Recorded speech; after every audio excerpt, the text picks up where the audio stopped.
After their best financial year, you won't find anyone drinking away their sorrows at the Farriers Arms. But before being taken over by a group of 100 shareholders made up of local villagers, the Mersham pub was in a bit of a state. It was inhabited by a group of drug users. It became boarded up, and it wasn't a particularly pleasant place. It was somewhere that most of the locals were very wary of, to be honest.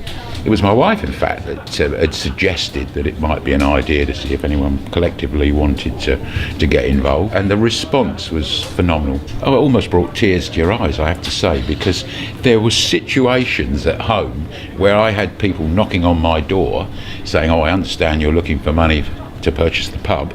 Can I join?" 12 years on, and the Farriers Arms is part of a growing trend across county and country. There are now 51 community pubs across the UK, the first opening its doors more than 20 years ago. The first in Kent was the Tiger Inn, situated in Stouting.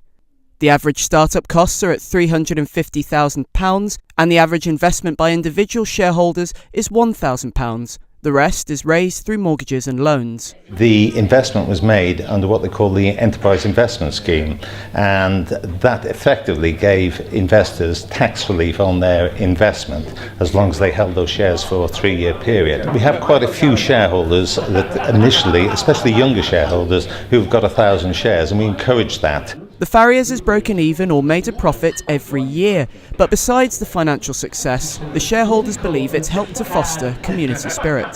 We're aware of the fact that moving into a small village in almost any country in the world requires you to have possibly 2 or 3 generations buried in the churchyard before people say good morning to you.